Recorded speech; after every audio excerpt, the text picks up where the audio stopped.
అసబ్తో compare చేస్తూ ఒకసారి ఉరేయాలి రాళ్లతో కొట్టాలి అనేటటువంటి మాటలు ఏవైతే మాట్లాడినరో అది ముఖ్యమంత్రి పదవిలో ఉన్నటువంటి వ్యక్తులు మాట్లాడే మాటల్లాగా లేవు.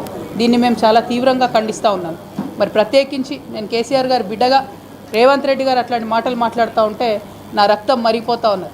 ఎందుకోసం అంటే చేసినటువంటి ఉద్యమం, చేసినటువంటి త్యాగం, వచ్చినటువంటి రాష్ట్రం డెఫినెట్గా కేసీఆర్ గారి ఉద్యమ ఫలితమే.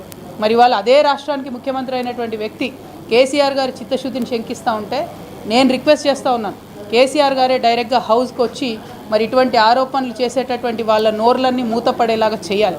ఎందుకంటే సోర్స్ జూరాల నుంచి శ్రీశైలం ఎందుకు మార్చిరు అనేది కేసీఆర్ గారికే బాగా తెలిసి ఉంటుంది.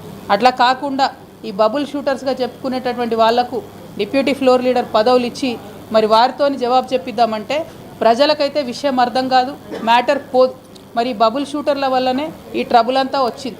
ఈ బబుల్ షూటర్ల వల్లనే మొదటి ప్యాకేజ్ దెబ్బపడ్డది. ఈ బబుల్ షూటర్ వల్లనే పాలమూరు రంగారెడ్డి లాంటి ప్రాజెక్టులు చాలా పెద్ద ఎత్తున ఇబ్బంది పడ్డాయి. మళ్ళా వాళ్ళకే పెత్తనం ఇచ్చి వాళ్ళకే డిప్యూటీ లీడర్లు ఇచ్చి మరి అసెంబ్లీకి కేసీఆర్ గారు రాకపోతే మాత్రం బీఆర్ఎస్ పార్టీని ఆ భగవంతుడు కూడా కాపాడలేడు. In the interest of the people of Telangana KCR గారు వస్తే బాగుంది. ఎందుకు మాటలు పడాలి? తెలంగాణ ఉద్యమంతో సంబంధం లేనటువంటి వ్యక్తులు, ఏదో అనుకోకుండా అందలం ఎక్కినటువంటి వ్యక్తులతోని కేసీఆర్ గారు మాటలు పడే అగత్యం రాకూడదని ఒక బిడ్డగా నేను చెప్తా ఉన్నాను.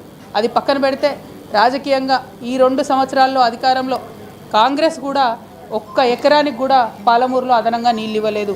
ముఖ్యమంత్రి గారు నిన్న ప్రెస్ మీట్ పెట్టి చాలా మాటలు మాట్లాడినరు, చాలా ప్రగల్భాలు పలికినరు.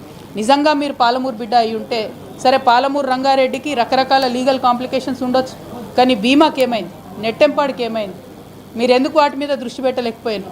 అదేవిధంగా తుమ్మిళ్ళకి ఏమైంది, కల్వకుర్తికి ఏమైంది? ఇవాళ మొత్తం ఫుల్ వాటర్ వస్తూ ఉన్నాయా? కల్వకుర్తిలో 2 మోటార్లు రిపేర్ ఉంటే ఇంతవరకు ఎందుకు రేవంత్ రెడ్డి గారు ఒక్క అడుగు ముందుకేసి ₹1 దానికి ఇవ్వలేదు?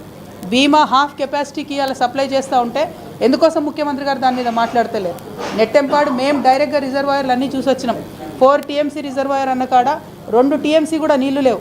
ఎందుకు దాని మీద ముఖ్యమంత్రి గారు మాట్లాడతలేరు? నిజంగా మీకు చిత్తశుద్ధి ఉంటే మీరు నిన్న ఏదైతే కేసీఆర్ గారిని క్రిటిసైజ్ చేసినరో, జూరాల నుండి సోర్స్ మార్చి శ్రీశైలం పెట్టిరని చెప్పిరో, మీరు కొడంగల్ నారాయణపేట్ మక్తల్ లిఫ్ట్ ఇరిగేషన్కి మళ్ళీ మీరెందుకు జూరాల సోర్స్ పెట్టడం లేదు? మీరెందుకు లక్ష్మీదేవిపల్లి రిజర్వాయర్ కట్టడం లేదు? మీరెందుకు భీమా నుండి సోర్స్ పెడుతున్నారు? అక్కడ నీళ్లు లేవు. భీమా అనేది ఒక పిల్ల కాలువ, దాని నుంచి వాటర్ వచ్చే ఆస్కారం ఉండదు. అటువంటి దగ్గర మీరెందుకు సోర్స్ పెడతా ఉన్నారు? మీకేం లాలుచి ఉంది ఆంధ్ర పాలకులతో? ఆంధ్రాలో చంద్రబాబు నాయుడు గారు ఉన్నా, జగన్మోహన్ రెడ్డి గారు ఉన్నా, వాళ్ళు మన నీటిని దోచుకొని పోయే ప్రయత్నమే చేస్తున్నారు. ఆ రాజకీయాన్ని పక్కన పెట్టి ప్రాంత ప్రయోజనాలను ఏవైతే ఆంధ్ర నాయకులు కలిసి కాపాడుకుంటున్నారో మన తెలంగాణలో ఆ చిత్తశుద్ధి లోపించింది.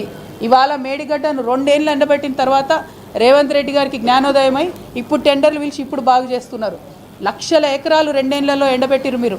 ఆ రైతన్నల కడుపు కోత మీకు కొట్టకుండా పోదు. అదేవిధంగా కృష్ణాలో కూడా 2 సంవత్సరాల ప్రాజెక్టు గురించి మాట్లాడకుండా మాలాంటి వాళ్ళందరం పోయి అక్కడ చూసి వచ్చిన తర్వాత ఇప్పుడు పెద్ద ఎత్తున మాట్లాడుతూ క్రిటిసైజ్ చేస్తున్నారు.